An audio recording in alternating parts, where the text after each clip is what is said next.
Good afternoon, everybody. Welcome to this webinar. I appreciate your time at 12 midday. Can I, just by the show of hands, can you see me? Can you hear me? And can you see the presentation? Great. All right, so let's get straight into it.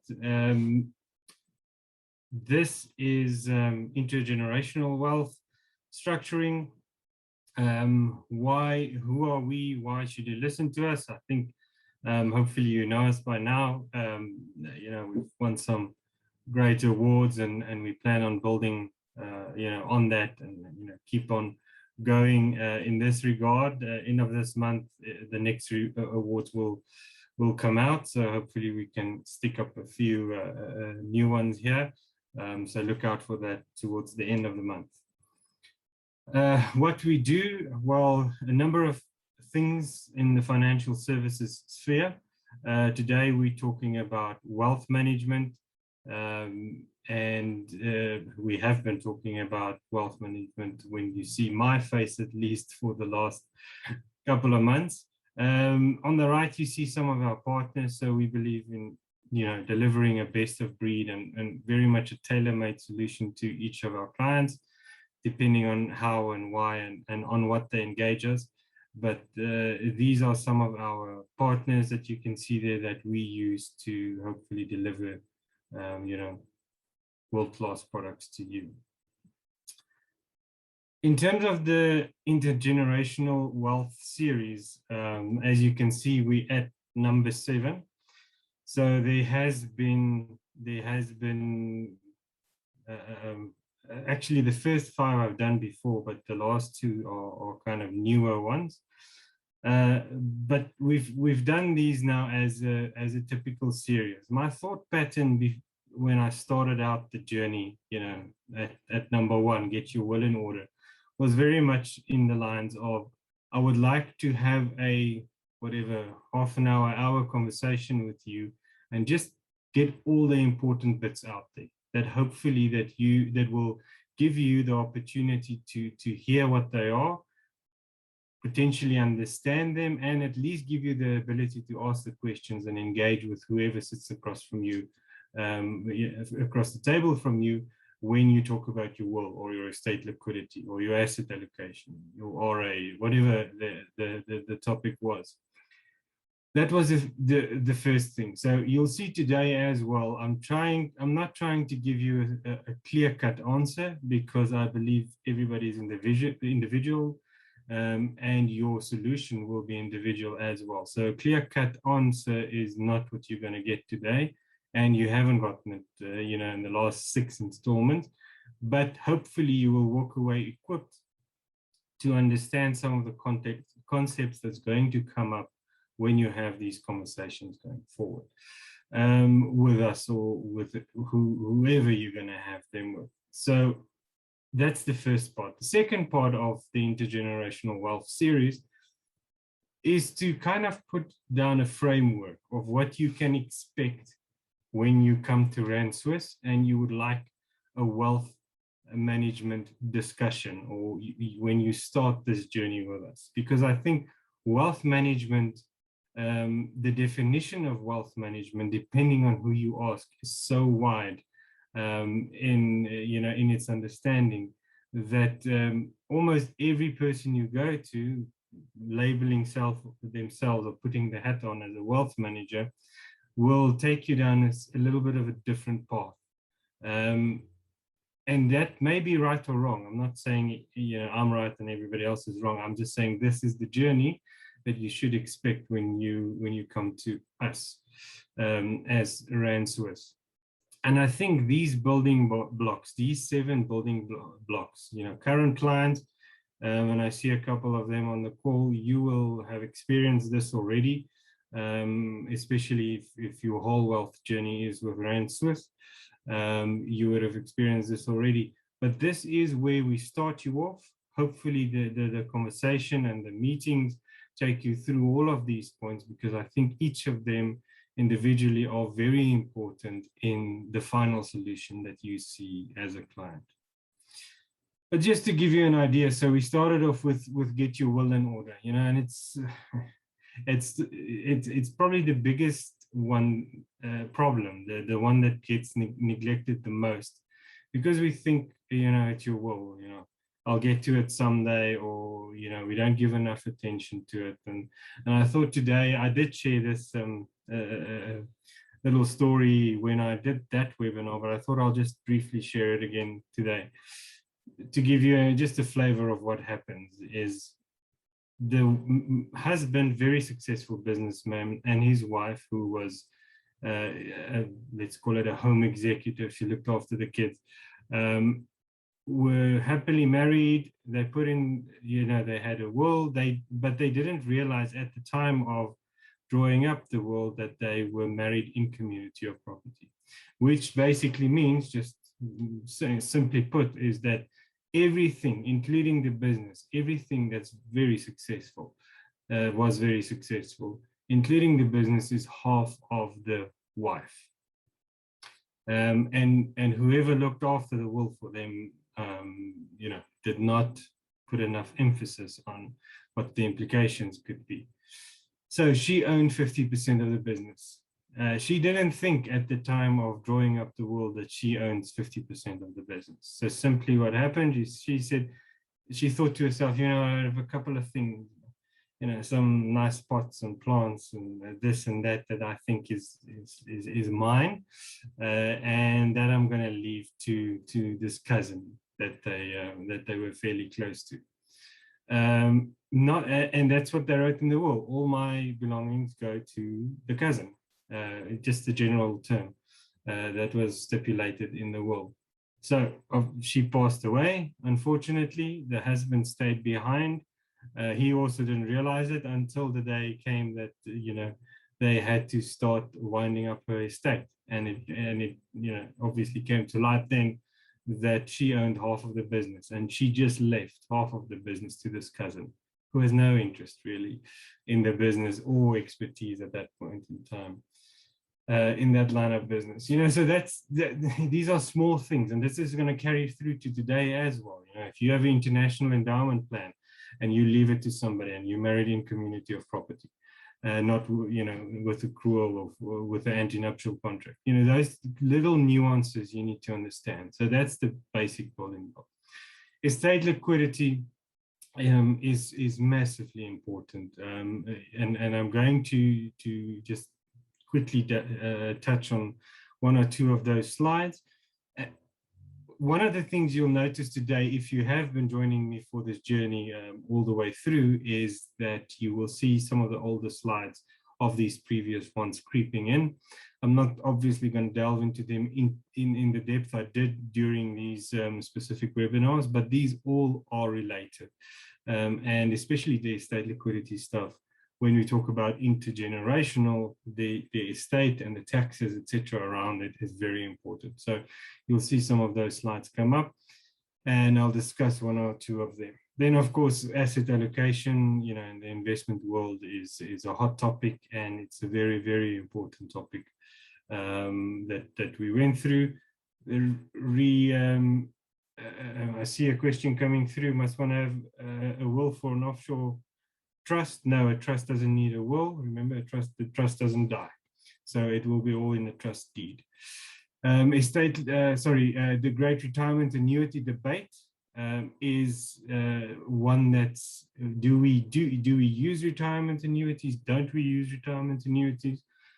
Pros and cons, and why I term that one as a debate, because and hopefully if you were there, you would have gotten that from me, is that I put on both hats, the pro-RA and the anti-RA hat, and I took you through that debate. And I think there are instances where it will do well in your portfolio, a retirement annuity, and other times where it wouldn't, but it's very dependent on a number of factors, which we discussed. Then active versus passive, also a massive debate, very topical, very antagonistic at the moment. And then lastly, last month or the last installment, number 6, we went through offshore investing. One or two of those slides you also see creeping in here. but we just went through the basics at a high level in terms of offshore investing, what you need to look at, what you need to understand, etc. All right, so let's then dig into wealth and taxes today. All right, so the goal, as always, I just wanted to kind of tell you where we're going with the following slides that you'll see now, and we're going to explore wealth structure. And again, emphasis on the word explore. There are as many people that are on this webinar. That's how many different solutions there will be. It is very, very rare that I have two clients that look the same, even if it's just the asset allocation that looks different. It is very rare that the two clients will look the same in terms of their solution. So that's what I'm saying. We're going to explore it, because if I take you down one path and ignore all the rest, then I might speak to one or two or three people, but I lose everybody else down the line. And hopefully it will equip you, because there will be clients or attendees on this webinar that has a very good understanding of what I'm talking about. Hopefully I can introduce one or two new concepts, maybe a different slant on something, a different way of thinking, looking at it from a different angle, or they might be very novice attendees in terms of wealth and structuring and intergenerational transfers, etc. And this is all new for you. So I'm going to try and cater for both to a large extent.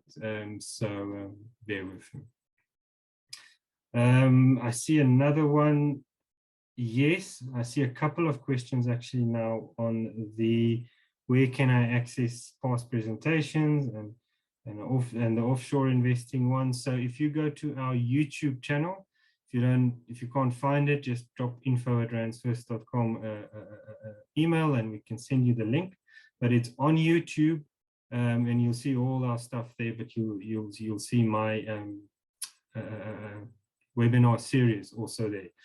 You can click and you'll get the 6 are already there, so you can see them all on the YouTube channel. And then, can you elaborate on the costs of a trust? For this participant, please drop me an email or info@jaco@randsfirst.com, info@randsfirst.com, and I'll send you a PDF back with exactly what the cost structure looks like. It's not a one-liner. Okay. This is the disclaimer. And if you've seen any of the other installments of this series, the disclaimer is right at the back, and it's an old disclaimer that says, this is not financial advice. We're just giving you facts and figures and etc., etc. But I think it's really important in this one. What I'm talking about here is literally a minefield. There are so many nuances, and I'll highlight one or two of them, but there's no way I can highlight all of them, and by no means am I saying I know all of them, because I think you have to be an expert in a number of fields if you know every single nuance and every single red flag, and in this specific conversation that we're having today. So please note, it is not financial advice.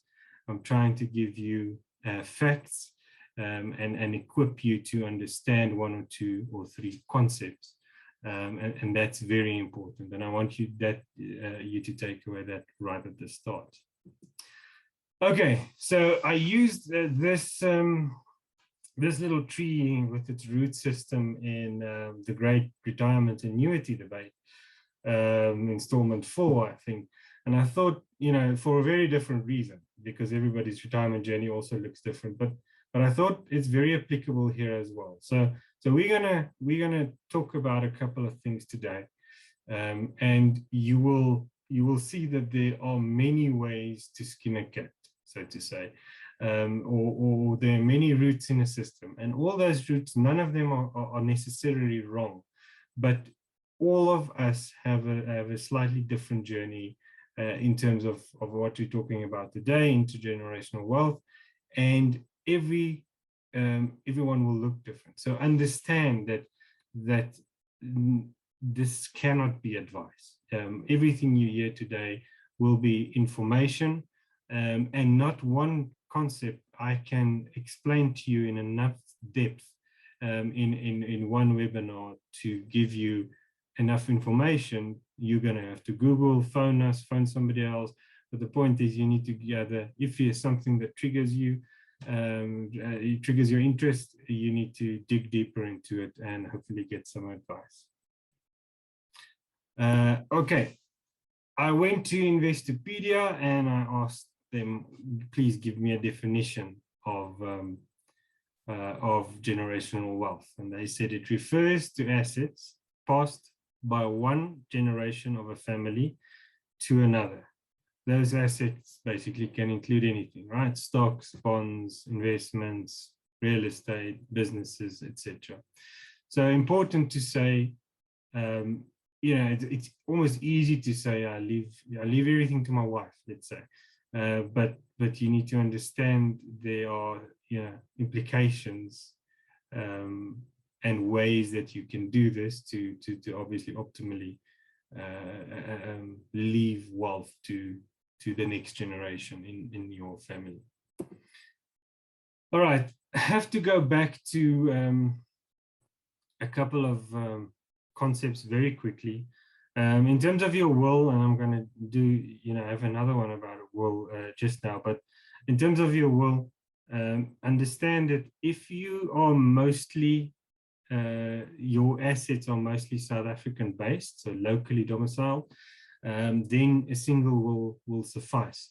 If they are international, something like a bank account or a share account, stuff like that, still you can talk to worldwide assets in your local will. So in other words, a single will. But once you get a little bit more tricky, unit trusts, stuff like that, other funny different structures, etc., offshore, then you're going to need to at least have a local will, and you can have one international will typically that handles everything outside of South Africa. But countries like France, for example, has forced heirship, so they force you to leave it to certain people, kids, etc. So you don't have freedom of gestation like we have in South Africa.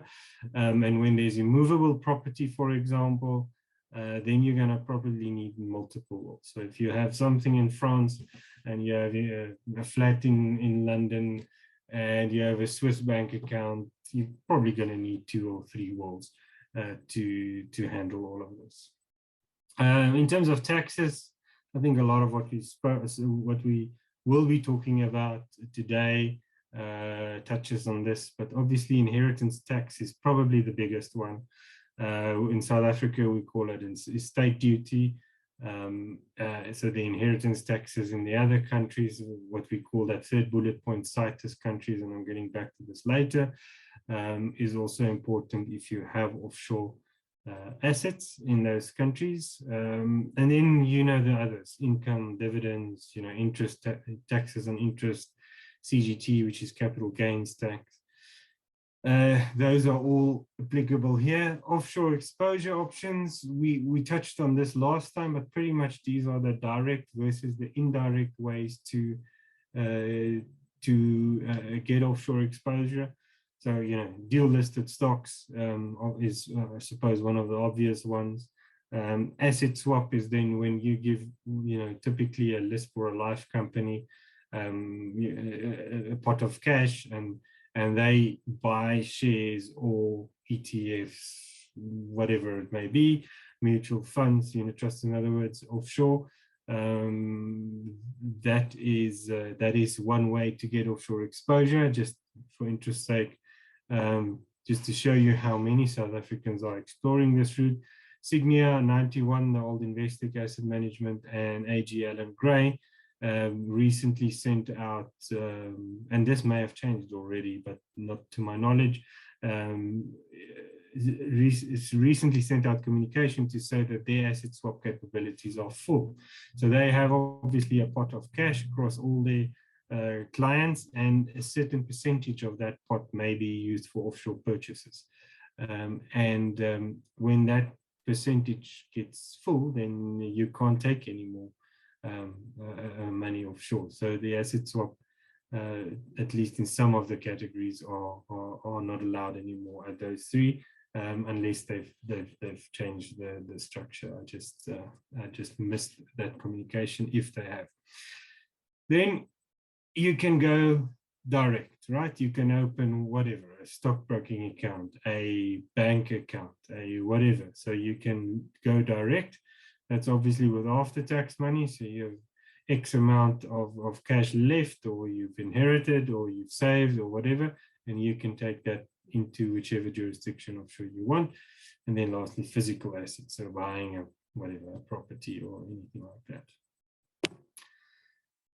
The tax, this seems like a very trivial point to make, but I think it's a very important point to make, because it's often overlooked, and I have these conversations sometimes with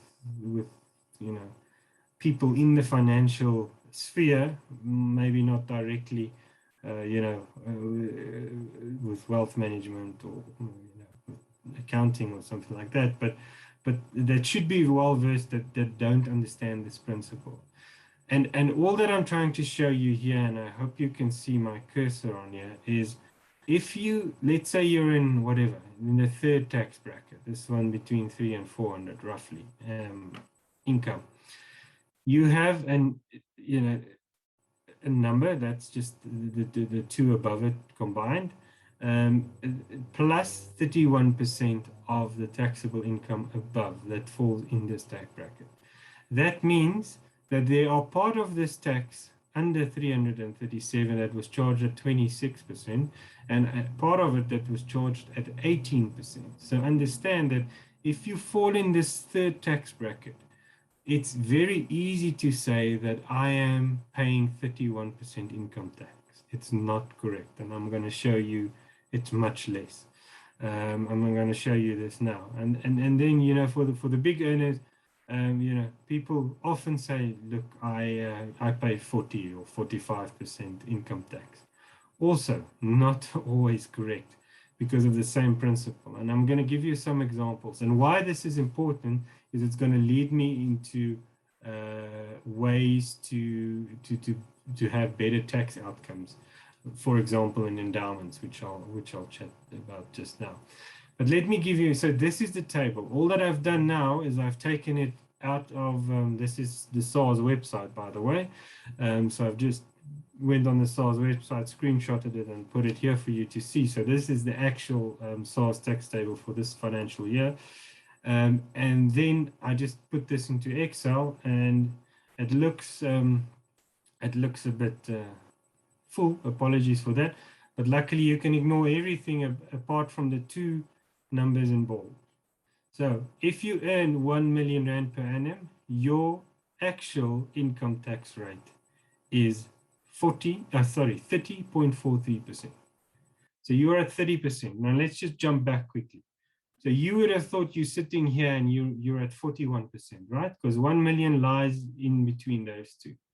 And you just see that 41%, and immediately you think, I pay 41% tax, if you don't go and do the actual calculation, right?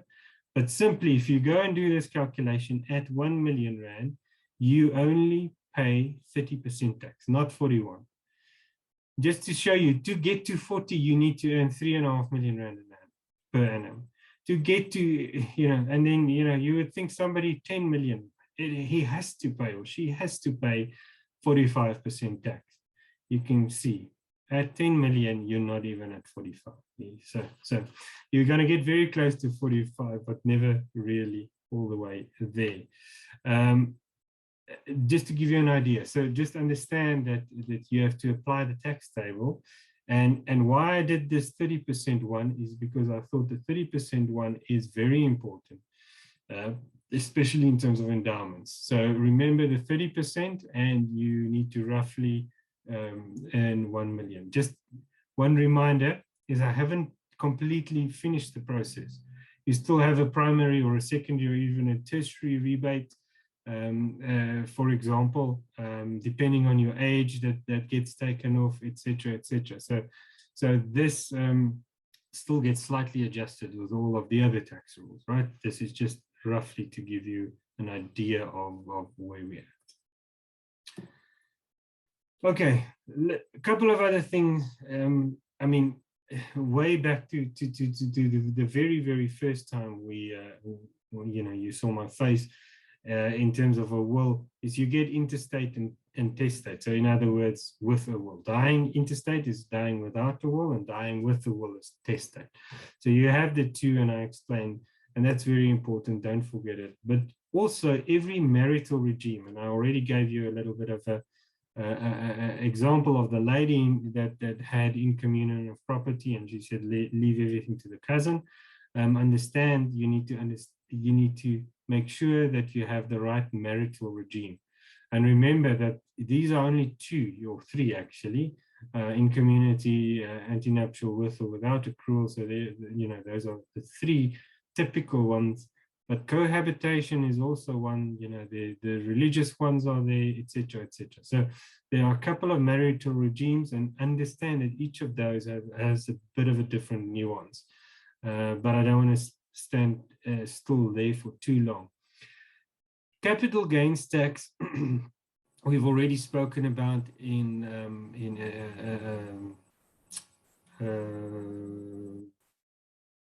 the second installment, which was estate liquidity. So there's a three on death. So every year, let's start at the beginning. Every year you have a 40,000 Rand tax rebate in terms of your capital gains tax. So the first 40,000 Rand that you make from a capital gain perspective. So you bought Facebook, or you bought Absa share, or and it went up, and you made a 39,000 Rand profit, and you sold it somewhere during the year. So you realize that profit. That means that you can actually, that first 40,000 Rand, you can write off, or you get a rebate on the first 40,000 Rand. So my suggestion, as always, is to try and use that. All right. There's typically one or two things in our portfolio. We want to switch from one fund to another, whatever the case may be, one stock we don't like anymore. So realize some profits to the tune of 40,000 Rand per financial year. Doesn't sound like a lot, but if you're young and you're going to do this for the next 40, 50 years, it really, really adds up at the end. This 300,000 exclusion, though, is at death. So once you die, the first 300,000 Rand of any capital gains, remember, death is a capital gains event. It triggers capital gains on everything you own. So so we work everything out, and then the first 300,000 Rand will be free of capital gains. The second one is an important one, and it's rollover relief. And why I left this one in is because between spouses, there's rollover relief. Now, I would say probably 6, 7, if not more, out of 10 clients that we see, 70% plus, let's say, of clients that we see has a clause in their will that says, just leave everything to my spouse. So if I die, my wife gets it. If my wife die, I get it. Typically that, a large percentage of clients do it that way. So that's beneficial from a capital gains tax perspective, because the wife and the husband, anything left between one another has this rollover relief. And all that this means is the base cost. Let's say I pass away and my wife gets whatever, the house. So the base cost of the house then rolls over to her, and it will then basically deferred the capital gains tax event, the trigger event, because it goes according to the rollover relief principle to the spouse. The other one that I just wanted you guys to understand here, and don't forget all of the jargon, but the point is, you can work out capital gains tax, and this specifically refers to foreign capital gains in two ways. There's an average and there's a spot rate at the date of disposal. So I'm not going to muddy the water with the difference and how it works, etc. But just understand and note, make a mental note and tell your tax practitioner to just see when there are CGT, capital gains events, so you've sold something during the financial year, just make sure they apply both the formulas or both the ways of working out how much the capital gain is. And this is all due to currency, right? So if there's quite a big difference in the currency between the times, you'll see it has a big effect, the two ways to work it out. And then obviously they can take the one that's the most beneficial. So just remember that. I think estate duty and executive fees, we probably all know, but let's just, flash past it. If your estate is 30 million or less, then it's 20% estate duty, of which the first 3.5 is the Section 4A abatement, which we'll get to now. But the first 30 million is taxed at 20%. Anything above that, so 30 million plus, if it's 40 million, the next 10 million is then charged an estate duty of 25%.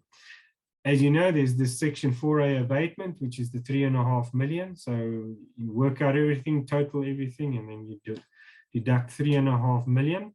But again, remember that your spouse, anything left to your spouse, so let's say everything is left to your spouse. Just let's make life easy for a second. Let's say I leave everything to my wife. Then there will be my abatement will not be used at all. So then when my spouse dies, she has 7 million. So she has her 3.5 million Section 4A plus the unused portion of mine, which in my example is 3.5 million. So she can then have up to 7 million rand as a Section 4A abatement in her estate. So just understand those nuances. Executive fees, always important one to just touch on very quickly is the fact that it is at a maximum of 3.5%, and then you have to add VAT, and then it gets to 4.01, whatever, 7, go and work it out. That is the maximum allowed to be charged by the executor. So when you draw up your will, ask whoever draws up your will. If it's us, we'll do it automatically through the fiduciary guys we use. But ask them to just give you a little bit of a sliding scale, so to just make that a little bit more palatable in terms of executive fees. The bigger the estates, the more you can negotiate that down, and typically these guys these fiduciary company guys have a sliding scale. So just keep that in mind, that and that's also one of the advantages of doing your will kind of beforehand, is that you can negotiate these executive fees. And I didn't think I'll mention it, but it feels like I maybe just should quickly. Remember, the master of the High Court wants an executor. So if you want to appoint your daughter or your cousin or your brother, the master of the High Court only appoints an executor if they have experience and they have the right qualifications. So even if your brother will be your executor, if he doesn't have one of those two things, the master of the High Court will still appoint an executor to assist him, because he potentially wouldn't know what to do. So important to note that rather have this uncomfortable executive fee conversation when you do your will, and get it done with, to save you a couple of percentage points there. Good. In the estate liquidity, I had this slide This is more specifically related to high net worth estates.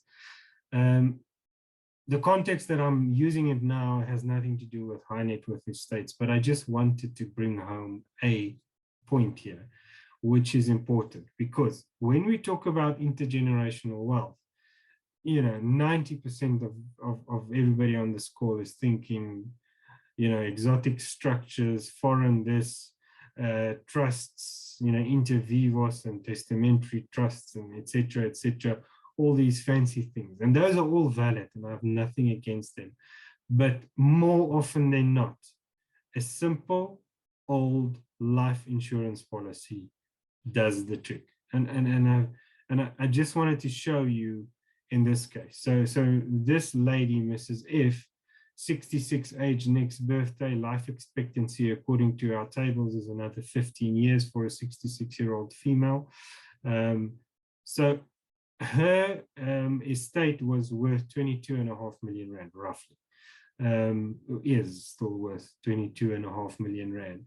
That estate is obviously quite a big estate, firstly, and secondly, most of the estate is fairly liquid. So there's no a real liquidity problem in this estate, and it happens in most high net worth estates, right?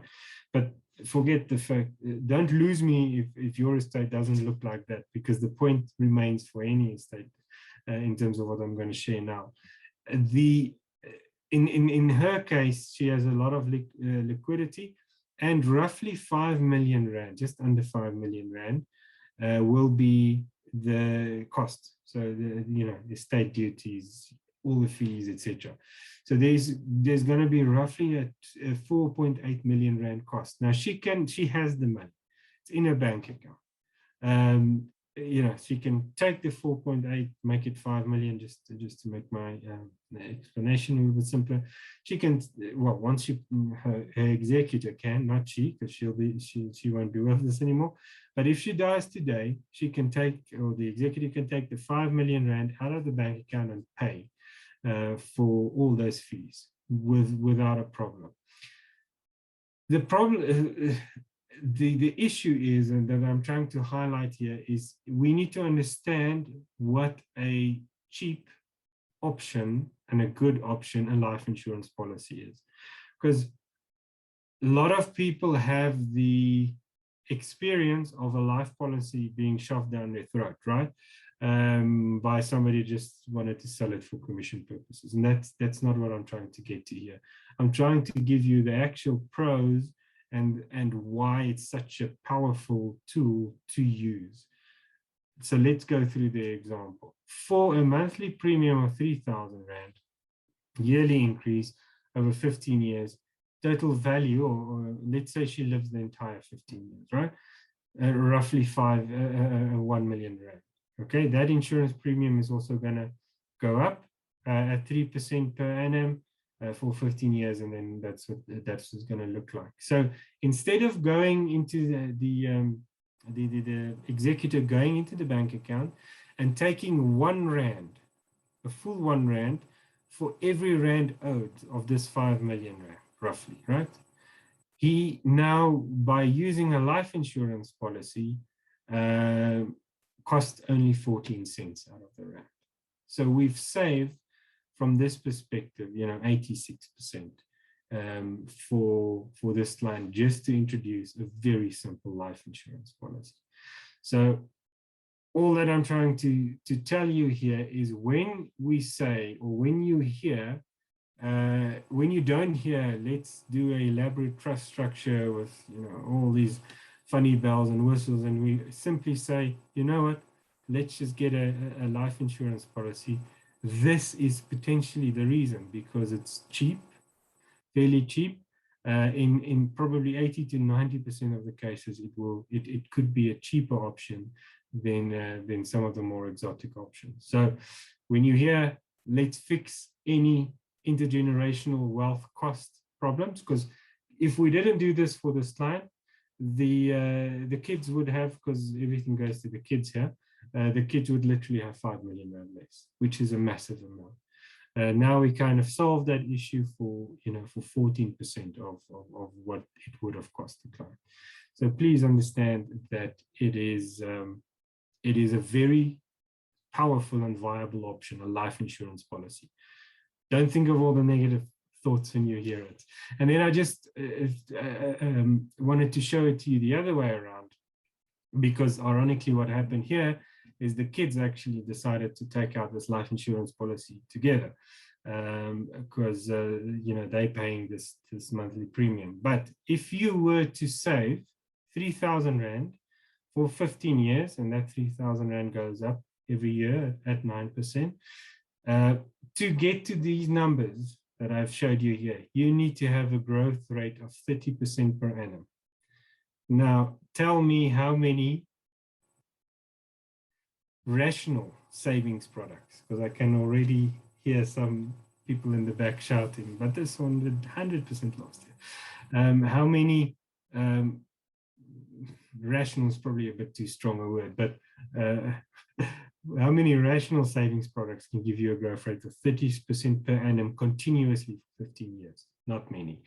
Okay, enough said about that, enough time spent. Back to offshore investing and inheritance taxes. So this is state duty that we've now been talking about the last 2-3 slides. That's 20% to 25% if it's over 30 million. You also have that potentially that problem if you have offshore assets in another country. So we call it the CITES tax, and all that CITES means is the place where it's situated, where the share registry or the registry is held. So if you have a Apple share, the share registry is held in the US, right? That means there's potentially a CITES implication. So you're going to pay this inheritance tax, this estate duty like we have in South Africa, potentially twice. And let me just show you what the impact of that can be. And forget everything at the top here. Just here you can see South Africa, we know the 4A abatement of 3.5 million and then 20%. In the UK, the first 325 pounds are free, or there's an abatement for the first 325 pounds. Thereafter, it's taxed at 40%. So you can see that your tax is, your tax liability or your estate duty, your inheritance tax liability may increase by even double if you're in the wrong jurisdiction, involved in the wrong shares. So we need to kind of manage, and everybody's a little bit different. So the answer to everybody in how we try and manage it and getting the best mix looks a little bit differently for everyone. But there are small ways that we just make sure we try and get shares or funds or mutual funds and unit trusts that we know them in maybe different domiciles, etc. That still gives you the same exposure. And then in the USA, $60,000. So that's quite aggressive. Right? Anything, if you have more than $60,000 in the US and you pass away, there's also potentially a CITES tax applicable. So just understand that from that perspective. The next thing that I wanted to discuss, and I always use a car, but I thought for today I'm going to use a house. And there's three kind of layers, not only costs, but potentially taxes, complications. Let's call it complications. 3 layers of complications that you need to be cognizant of, whatever you do, whether it's local, offshore, or a combination of the two. And I've tried to make it simple. So I'm going to say you have a house. So we buy a house. Now we need to decide, it's an empty shell, right? It's a shell house. Sorry. Now we need to decide which rooms we're going to put in, right? And these are some of the rooms. And then we need to decide what furniture we're going to put in these rooms. So that's where we're going. So firstly, a house. After we look at intergenerational wealth transfers and how to best achieve that in your specific situation, is that just to leave everything as is. In other words, as an individual. So you still hold everything in your individual name. We still get that life insurance policy in place, etc. Somebody said I've joined late. Yes, we will on the YouTube channel. All the webinars are. So in the next couple of days, just panel beat this webinar a little bit, and you'll see the full webinar. You know, let's say in a week from now on our YouTube channel. So you're welcome to drop off and look at the full one. So as an individual, right, the one we used to, you pass away, there's a state duty on your life, etc., etc.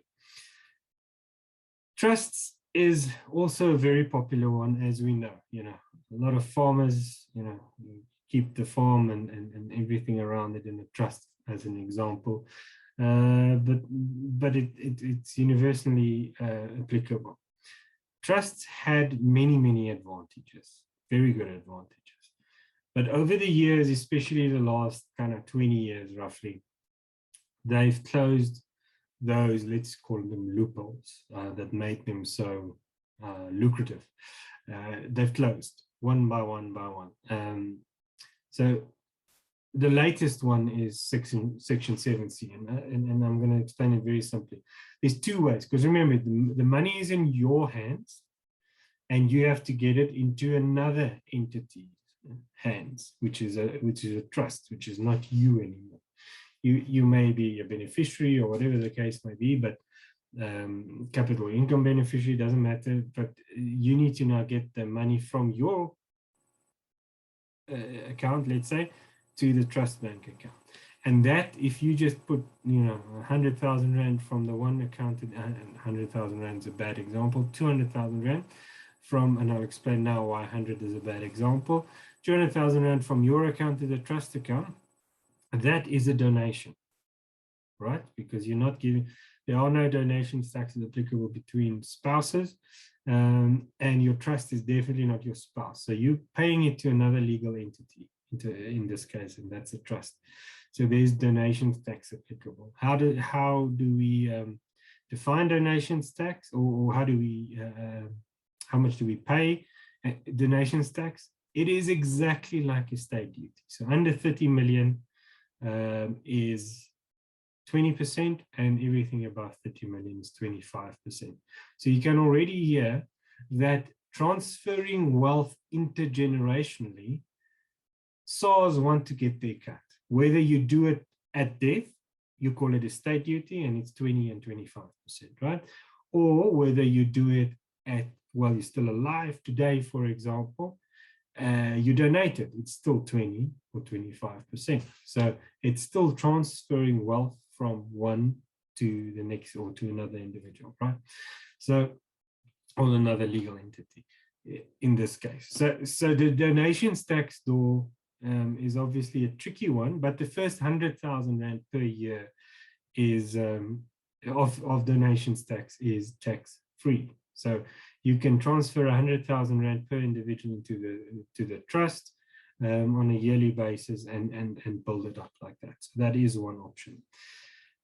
The other option that then, because a lot of times people have a large amount of a sum of money, it is very often that we see the people who need the trust the most should have had the trust 10 years ago or 15 years ago. Now it's almost too late, because, as I said, all the loopholes have kind of been closed. And the latest loophole that they've closed is this one, section 7C. So the easiest way to do it is, let's say I have R1 million and I want to put it in the trust immediately. Now, you know, the accountants got a little bit smarter, and they said, well, we're going to give the trust a loan. We're going to loan this R1 million into the trust, but we're going to charge 0% interest. So there's no interest on the trust. Which SARS then said, no, guys, this is not going to happen. We're introducing section 7C, and all that it says is, if you have a loan into a trust, it will be charged at a market-related interest rate, And if you don't charge a market-related interest rate, well, guess what? We're going to see it as donations, and we're going to apply donations tax to it. So they kind of closing all those loopholes. So when you use a trust, and I'm still not saying a trust is a bad thing, not at all. If you get that wrong message, apologies. The days where the tax advantages were the main driving force behind having a trust as an intergenerational wealth mechanism is gone, right? We don't really have that anymore. These days, it really is, you need to have something that you want to preserve over generations. There was this great wine farm that was sold a couple of weeks ago out of 180 years, or a long time, whatever it was. So they had to sell it. But I mean, that's something that's intergenerational. But if you're going to leave a car, is a trust needed to protect a vintage car? I don't know. I suppose to some people the answer would be yes, to others no. But if there aren't these, and I don't want to say it's only physical assets, real assets, but if there aren't these things that need to carry, like a farm, farming, I farm, my kids farm, their kids farm, etc., etc. Very specific reasons for holding on to a trust or holding on to an asset without, at the end of every generation, paying some taxes.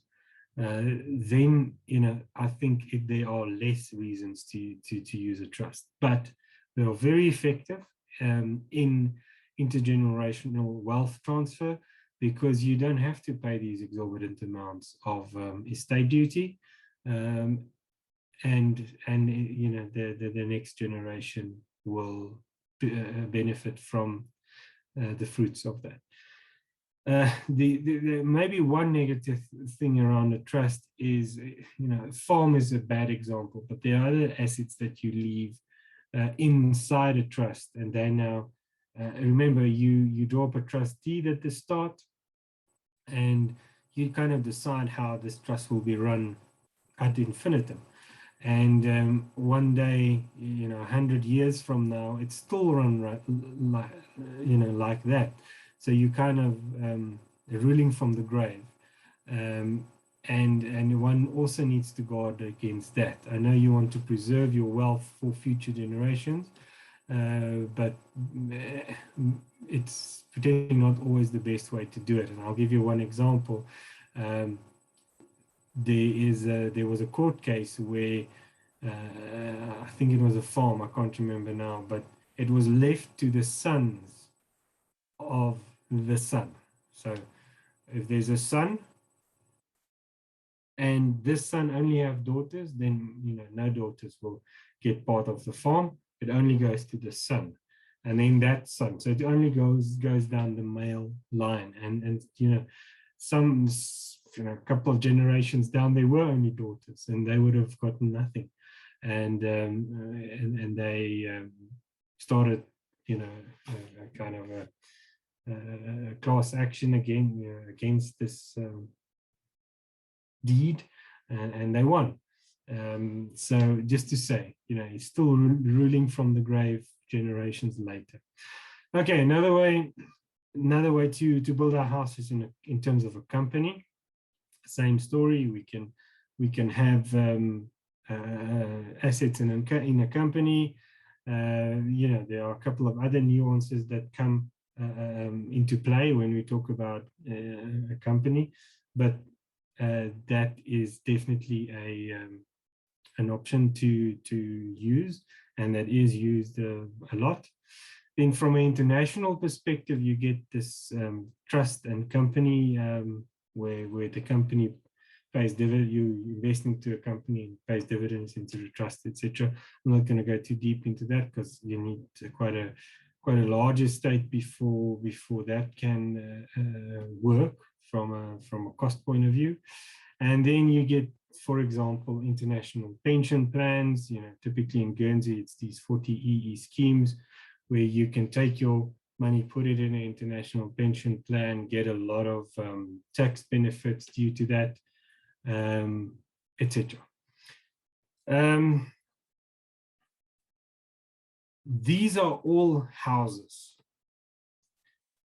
different houses that we can build, and we decide on which one from an international, from a local and international way, or combination of these, we need to have to give us the best outcome in terms of tax and carrying wealth across generations, right?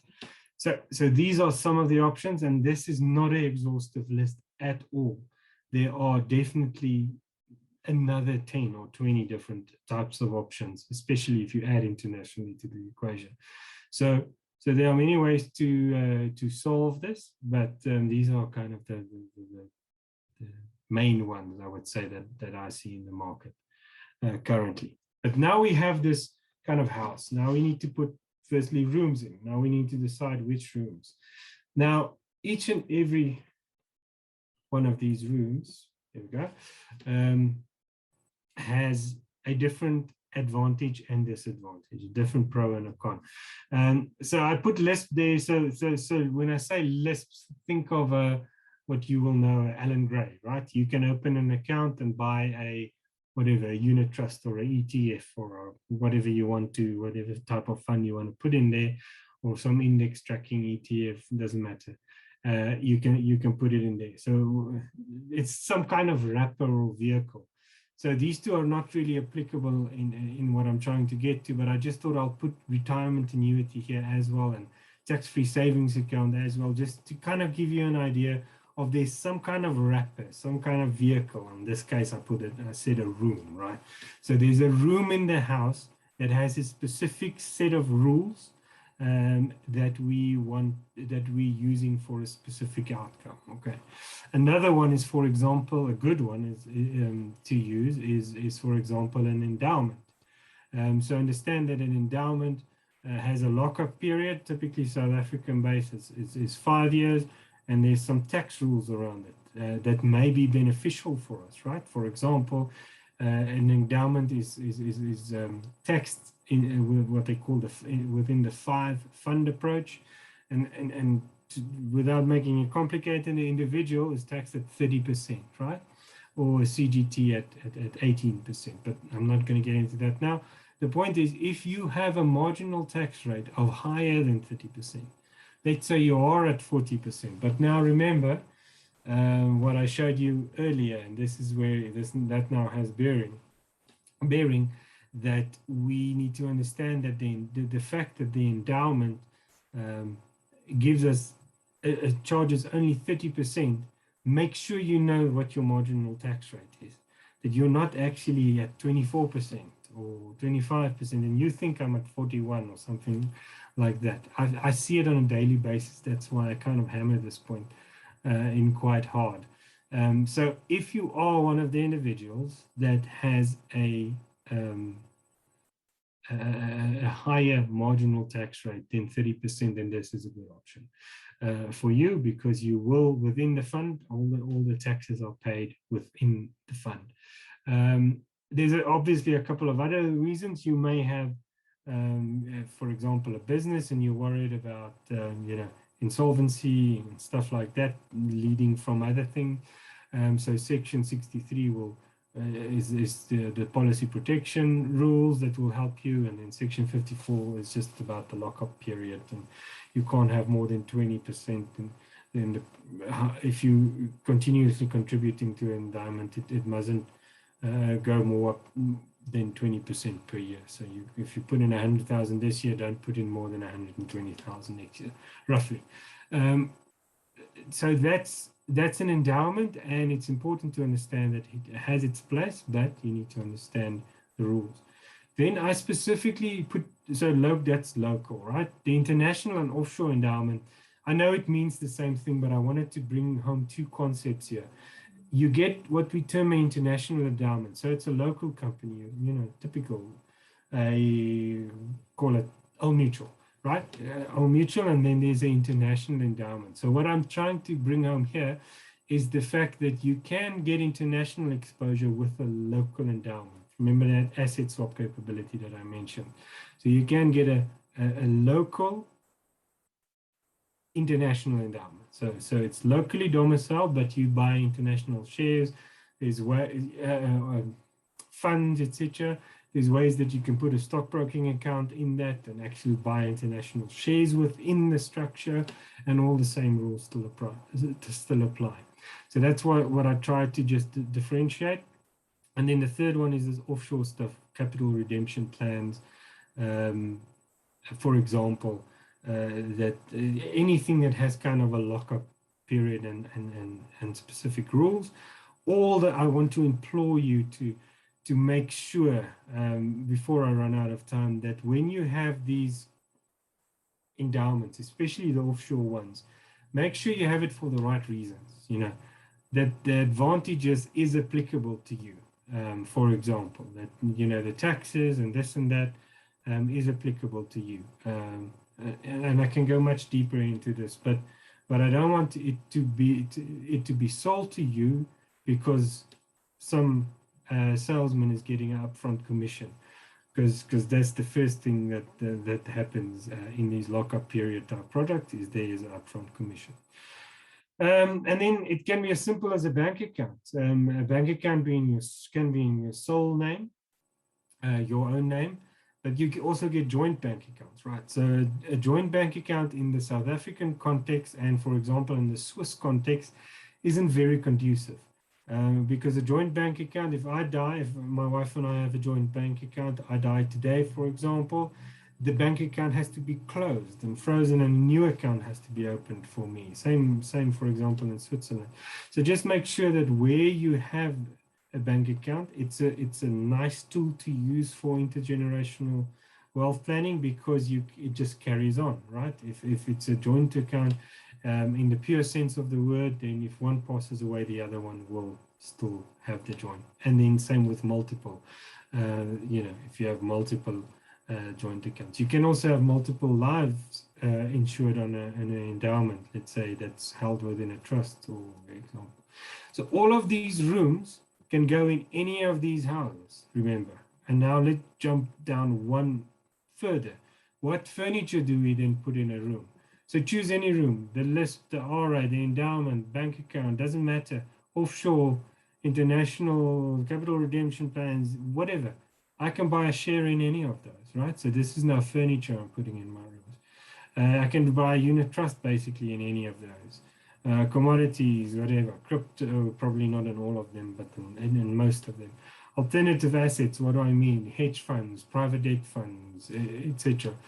Structured products, and then obviously private companies and property.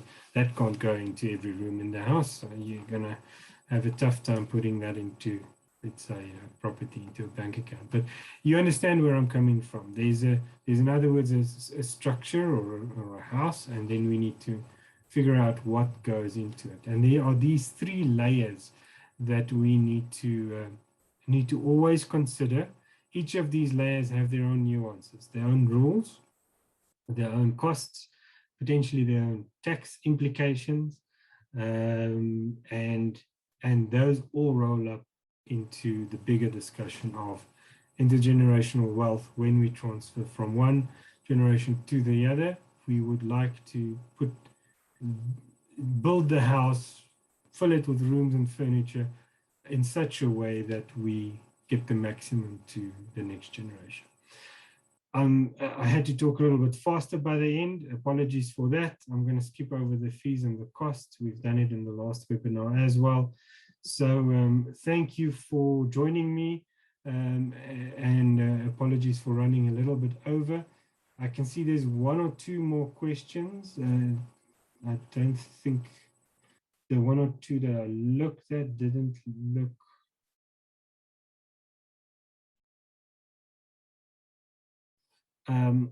I think just in the interest of time, please send me an email, jaco@randswiss.com.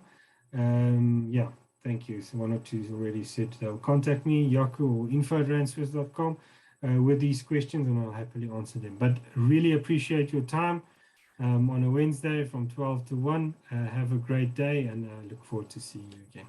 Bye-bye.